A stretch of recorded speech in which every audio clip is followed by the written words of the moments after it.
wabarakatuh. Perkenalkan, nama saya Nersnita Sukamti MKep. Saya adalah dosen keperawatan di Fakultas Ilmu Kesehatan Universitas Nasional.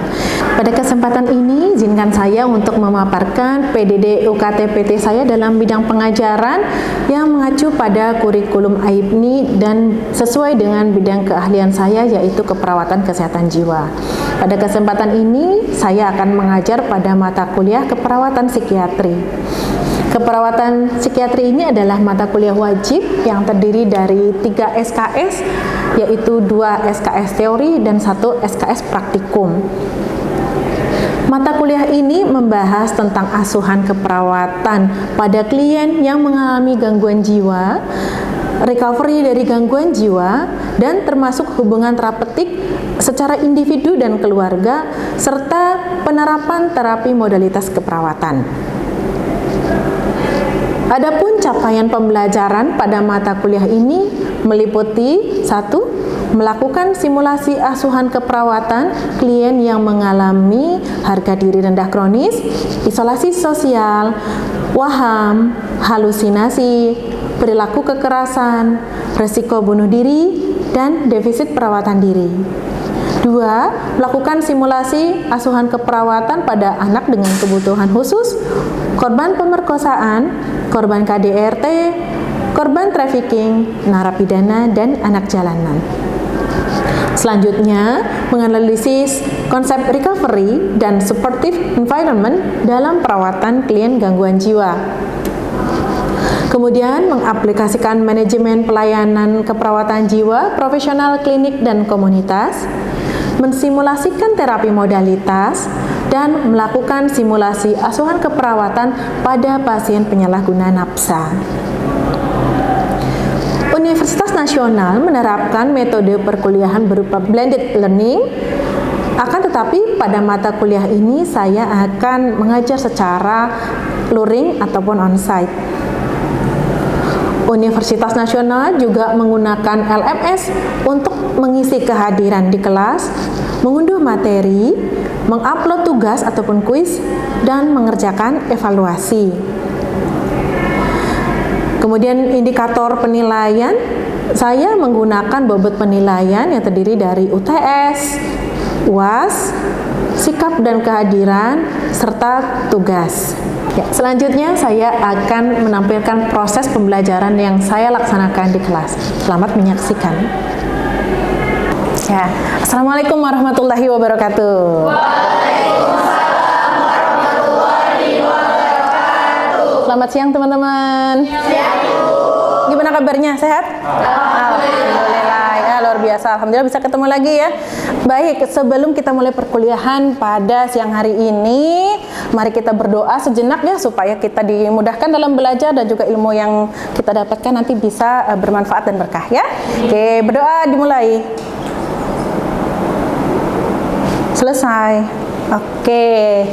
Baik teman-teman, hari ini kita akan melanjutkan perkuliahan yang kemarin. Minggu lalu kita sudah bahas apa, ada yang ingat? HDR. Bagus. HDR. Apa sih HDR? Siapa yang mau jawab? Oke. Ya, jadi HDR itu adalah suatu penilaian negatif terhadap diri sendiri dan itu berlangsung lama. Oke, good job ya. Berarti masih ingat nih ya, teman-teman belajar ya pasti. Kalau gitu saya tanya lagi, tanda gejala HDR. Siapa mau jawab? Saya, Bu. Oke, Farel.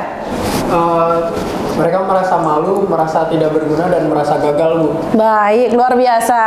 Oke, bagus, Farel. Teman-teman yang lain juga saya rasa masih ingat ya. Nah, dari HDR ini, kalau tidak diatasi dengan baik oleh kita perawat, maka nanti akan bisa muncul masalah-masalah lainnya yang lebih berat. Nah, kita coba lihat dulu nih. Teman-teman pernah nggak melihat orang yang seperti ini? Dia tidak mau bertemu dengan orang lain. Dia tidak mau berinteraksi dengan orang lain. Kalau diajakin ngobrol, dia nunduk terus. Ya, bahkan cuma mungkin hanya senyum dikit-dikit, habis itu menghindar. Kemudian dia tidak mau berteman. Ya, jadi dia sukanya menyendiri. Ya, diajakin kemana nggak mau dia. Oke, kemudian dia terlihat selalu murung. Pernah nggak lihat orang seperti itu? Atau mungkin teman-teman ada yang pernah merasakan? Pernah ya, sesekali pernah ya. Pasti kan ada sesuatu tuh ya. Tapi alhamdulillah Juhai enggak ya hari ini. Oke, bagus lah ya. Nah, teman-teman, itulah tanda gejala dari yang namanya isolasi sosial. Ya. Apa isolasi sosial? Kita lihat pengertiannya, teman-teman.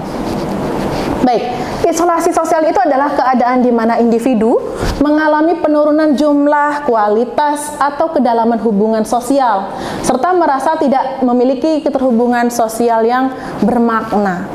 Ya, jadi dia itu orang yang mengalami isolasi sosial itu, mereka merasa untuk berinteraksi dengan orang lain itu kayak apa sih gitu, ya? Kayaknya kok nggak perlu banget buat saya, dan saya lebih baik sendiri daripada saya harus bertemu dengan orang lain, ya. Kenapa? Ada beberapa penyebabnya yang bisa menimbulkan kondisi ini, ya. Oke. Kemudian kita lihat menurut Santrok nih. Kalau menurut beliau, isolasi sosial itu merupakan suatu keadaan ketika seseorang tidak memiliki hubungan sosial yang memadai. Ya, ini dapat berdampak negatif terhadap kesehatan fisik dan mental, seperti meningkatkan resiko stres, depresi, dan gangguan kecemasan. Nah, jadi kondisi ini tuh memang benar-benar perlu kita waspadai, bahkan ya, nggak hanya diperhatikan, tapi kalau kita melihat nih ada orang sekitar kita kok sudah mulai menghilang gitu ya, sudah mulai menarik diri. Nah, kita perlu mewaspadai, apa sih gitu ya masalahnya, ada apa sih yang menyebabkan mereka akhirnya melakukan tindakan seperti itu gitu ya. Nah, kemudian kita lihat nih apa yang biasa muncul atau tanda gejala yang bisa kita amati dari pasien ISOS. Ya, yang pertama, tanda subjektifnya. Berarti kalau tanda subjektif itu ini kita lihat dari ungkapan pasien. Ya, subjektif namanya juga ya. Jadi pasien yang akan mengungkapkan ini. Apa yang pertama? Mengungkapkan perasaan kesepian, ditolak, atau tidak berharga.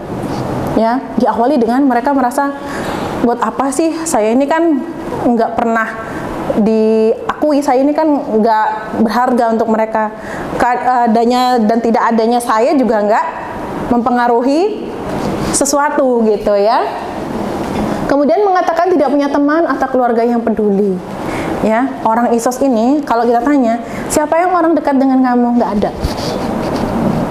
Jawabannya seperti itu. Ya, ini sering saya temui ketika saya ke rumah sakit. Ya, mereka akan mengatakan tidak punya keluarga, tidak punya teman, gitu. Ya, merasa tidak dimengerti atau tidak dianggap oleh orang lain. Ya, tadi ya, mereka tuh merasa ya nggak ada saya dan nggak ada saya nggak ngaruh gitu ya. Menghindari kontak atau komunikasi dengan orang lain karena takut ditolak, ya nggak mau nanti mereka nggak ini dengerin saya lagi, nanti kalau saya ikut di situ saya nggak diajakin lagi, malah dicuekin lagi, nah gitu ya. Merasa cemas berada di tengah orang banyak. Ya, takut apa? Ya takut ditolak tadi ya. Takut ditolak, takut kena bully, takut tidak dianggap ya. Tuh. Kemudian tanda objektif. Nah, ini bisa kita amati. Kita sebagai perawat bisa mengamati secara langsung, mengobservasi. Kalau tadi tanda subjektif berarti kita dapatkan langsung dari pasien. Kalau tanda objektif kita bisa mengamati. Ya, apa yang pertama? Menarik diri. Ya, tadi senangnya mau jok sendiri gitu ya. Ketika diajak kemana, diajakin jajan sama kalian gitu ya, enggak kita cuma geleng atau apa gitu ya. Kemudian kontak matanya minim. Yang sudah mengalami isolasi yang parah, mereka tuh bahkan hanya menunduk, diajakin ngobrol tuh sama sekali nggak mau mengangkat kepala. Ya, itu ISOS. Kemudian komunikasi verbal terbatas, suaranya pelan, atau bahkan tidak merespon. Afeknya tumpul ya. Jadi diajakin ngobrol ya dia diem aja. Kemudian menunduk. Tadi tidak ada kontak mata ya. Terus kemudian ekspresi wajahnya juga datar. komunikasi verbalnya terbatas. Kalau misalnya kita tanya, jawabnya cuma iya, tidak, belum, sudah, gitu aja, enggak, gitu. Ya, terbatas aja, itu aja. Makanya ketika kita bertemu dengan orang ISOS, ya, dengan pasien ISOS, kita harus memberikan pertanyaan yang terbuka supaya mereka mau ngomong gitu ya. Jangan, kamu sudah makan belum gitu. Karena jawabannya pasti akan sudah, belum gitu. Jadi kalau kita tanya kabarnya, gimana kabarnya kamu hari ini, bagaimana gitu ya. Nanti mereka harapannya akan lebih panjang jawabannya gitu ya. Duduk sendiri dalam waktu lama, tidak aktif dalam kelompok. Ada nggak teman kalian yang suka? Ya, tidaklah ya. Saya rasa teman-teman di sini aktif semua. Ya, oke, saling berkontribusi. Oke, kemudian postur tubuhnya membungkuk, lesu, gelisah, ya, dan kurangnya dukungan sosial yang terlihat. Dia memang kelihatan tidak punya teman. Ya, kalau orang yang suka menyendiri itu ya, kita ngelihat dia ya sehari-hari ya sendiri aja, jalan sendiri, jajan sendiri, pulang pergi sendiri. Ya, kalau mengerjakan tugas kelompok sendiri, ya nggak mungkin lah kan kelompoknya. Oke. Faktor predisposisi dan presipitasinya. Apa yang membedakan predisposisi? Waktu. Oke, waktunya ya. Biasanya kalau lebih dari 6 bulan kita katakan predisposisi. Kalau kurang dari 6 bulan presipitasi. Oke, good job. Ya. Yang pertama kita lihat dari faktor biologis dulu. Ya, faktor biologis itu berarti dari tubuhnya, ya, secara biologis fisik gitu ya. Apa penyebabnya? Yang pertama genetik. Ya, seperti kita tahu bahwa gangguan jiwa itu bersifat genetik. Ya, bisa diturunkan melalui kromosom. Oke. Yang kedua adalah penyakit kronis. Kira-kira apa penyakit yang bisa membuat seseorang itu akhirnya menarik diri dari pergaulan ataupun dari lingkungan? Siapa yang? Oh, HIV. Kenapa HIV? Betul, karena stigma masyarakat kita yang masih kuat. Ya, sehingga dia akan merasa dirinya malu gitu ya. Akhirnya dia menarik diri. Selain HIV, ada lagi? Kanker, apalagi kanker yang sudah di stadium akhir, yang sudah menunjukkan tanda-tanda, misalkan ya ada luka kanker itu kan baunya tidak enak ya, maksudnya dia baunya tuh menyengat, sehingga dia khawatir kalau nanti kalau dia berinteraksi dengan orang lain tuh akan merasa tidak nyaman, kebauan, khawatirnya begitu gitu ya. Akhirnya mereka lebih memilih untuk menyendiri ataupun menarik diri gitu ya. Diajakin arisan nggak mau ya kan, diajakin ke pasar nggak mau ya. Oke, yang kedua dari segi psikologis. Apa? Contohnya, pengalaman masa lalu yang tidak menyenangkan. Apa contohnya ya? Dibully. Oke, good job. Apa lagi? Korban pelecehan. Ya, jadi banyak kejadian di masa lalunya, terutama mungkin dari mulai masa kecilnya nih. Ya, dari masa dia toddler sampai dia akhirnya mengalami isolasi sosial, itu banyak kejadian-kejadian yang tidak menyenangkan. Sehingga itu memicu si pasien atau si klien kita itu untuk menarik diri, ya. Selain itu, ada lagi, ternyata ISOS bisa disebabkan karena HDR atau harga diri rendah, ya.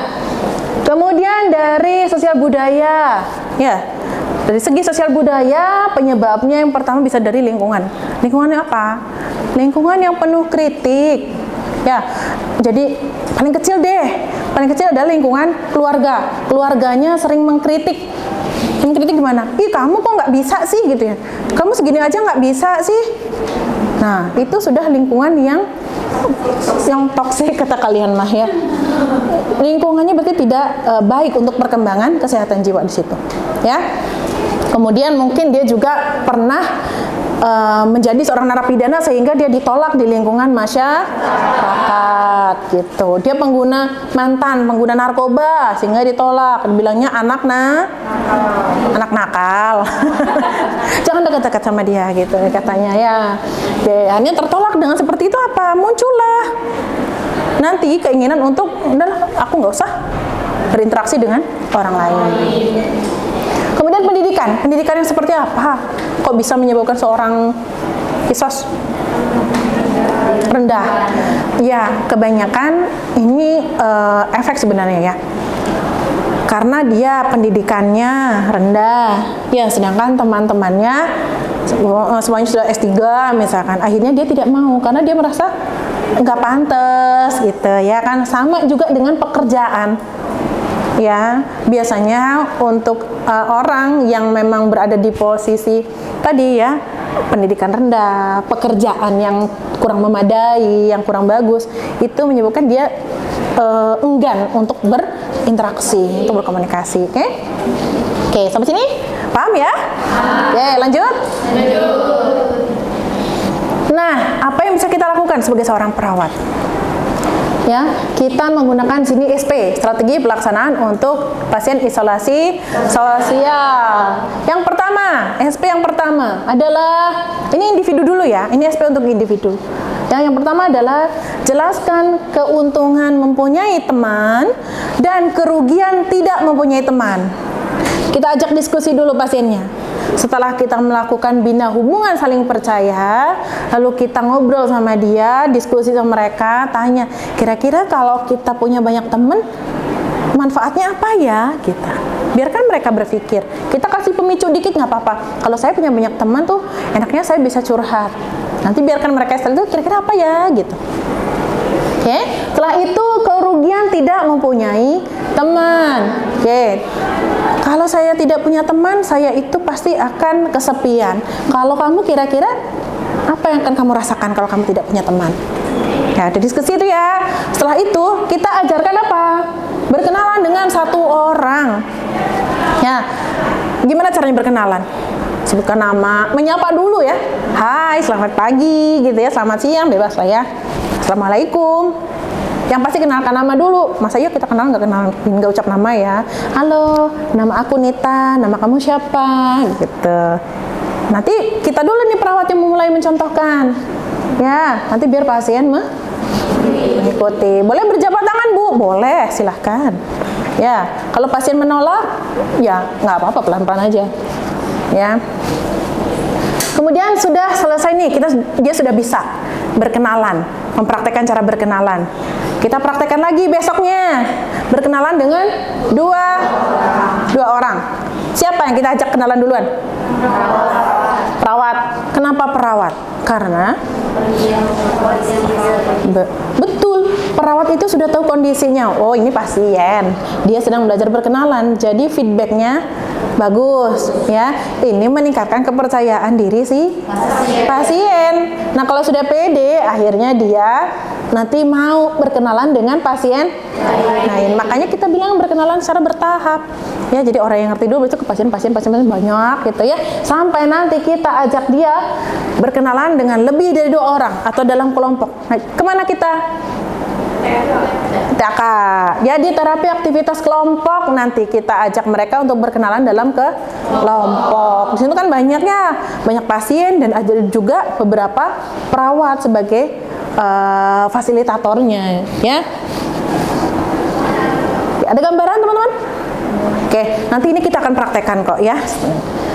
Kemudian selain kepada pasien, kita juga harus mengajarkan keluarga cara merawat pasien dengan ISROS. Apa yang kita lakukan?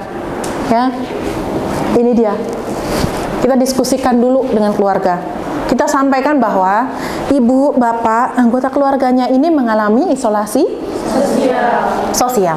Nah, gejalanya ini, dampaknya ini kalau tidak diatasi, gitu ya. Pokoknya kita ceritakan, gitu ya, edukasi tentang masalah pasien.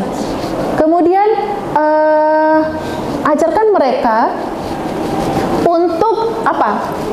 Peduli dengan pasien. Dalam arti apa? mereka diajarkan, mereka diajak untuk belajar caranya berkenalan. Ya, jadi kita ajarkan ke keluarga, Bu, Bapak, gini loh caranya berkenalan. Yang kami ajarkan kepada pasien. Nanti Bapak dan Ibu bisa praktekkan lagi di rumah supaya pasiennya ini bisa kembali bersosialisasi gitu. Kita ajarkan apa tadi pas kenalan? Oh, sebutin nama gitu kan. Nah, itulah kita ajarkan lagi ke keluarga, ya. Kemudian kita motivasi keluarga supaya sering menemani pasien. Ya, mungkin nggak harus 24 jam, tapi ketika ada waktu di rumah, kita motivasi keluarga untuk menemani. Minimal mengajak ngobrol gitu ya. Jadi supaya apa? Timbul rasa peduli gitu. Oh, saya diperhatikan gitu ya. Kemudian nanti susun perencanaan pulang bersama keluarga dan termasuk apa? Kontrol ya ke pusat layanan kesehatan.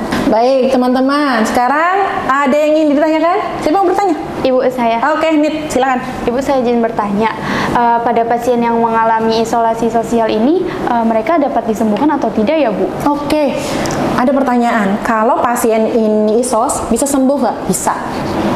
Ya, kita harus percaya bahwa bisa disembuhkan. Karena apa?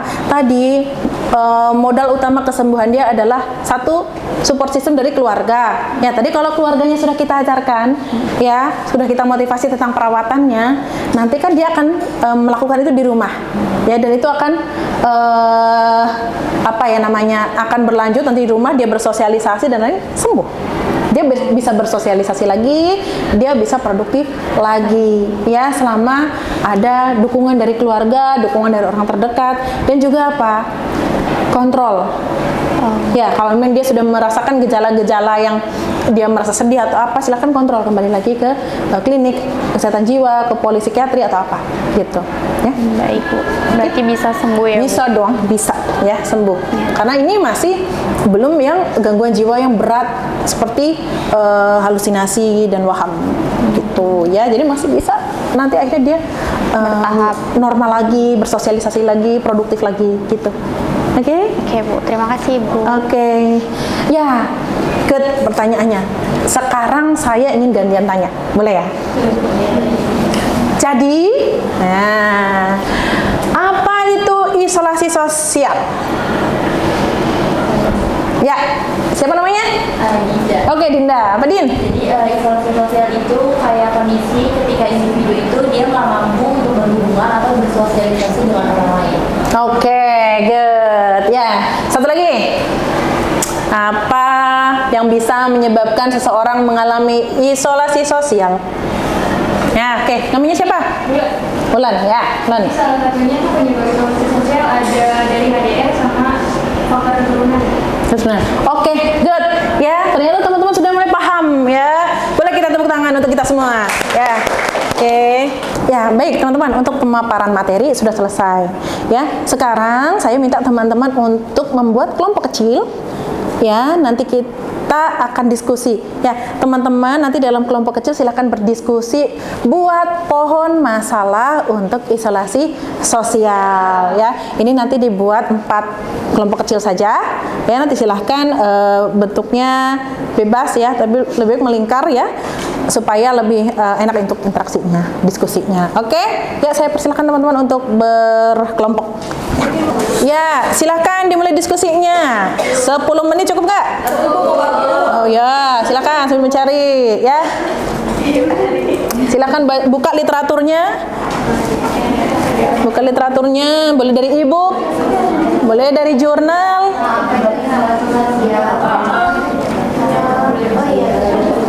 Oke.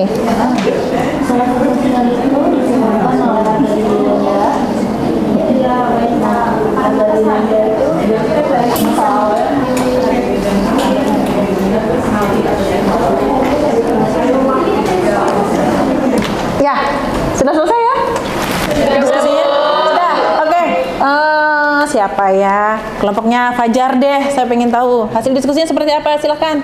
Ya, berdiri, Bu. Teman-teman memperhatikan ya. Baik teman-teman, jadi hasil dari kelompok kami, jadi untuk pohon masalah dari isolasi sosial itu yang pertama penyebabnya ada harga diri rendah. Nah nanti kalau harga diri rendah ini dia nggak diatasin, itu bisa jadi isolasi sosial kayak yang tadi Bu Nita udah jelasin. Terus kalau misalnya isolasi sosial juga nggak ditangani, dia itu bisa jadi halusinasi sama DPD. DPD itu adalah defisit perawatan diri gitu Bu. Oke, ya, beri apresiasi untuk teman kita. Ya, baik. Saya rasa cukup untuk diskusinya, ya. Dan untuk perkuliahan hari ini kita cukupkan. Ya, nanti kita bertemu lagi di hari Jumat mungkin ya untuk praktikum. Nanti sudah silakan booking untuk labnya. Nanti kita akan mempraktekkan cara berkomunikasi dengan pasien isolasi sosial. Kita akan ajarkan cara berkenalan ya. Nanti akan berpasang-pasangan. Oke? Ya, sampai ketemu besok ya. Saya tutup untuk hari ini. Selamat siang. Assalamualaikum warahmatullahi wabarakatuh. Waalaikumsalam warahmatullahi wabarakatuh. Terima kasih, Bu. Demikian video pembelajaran yang telah saya buat. Semoga bermanfaat. Terima kasih. Wassalamualaikum warahmatullahi wabarakatuh.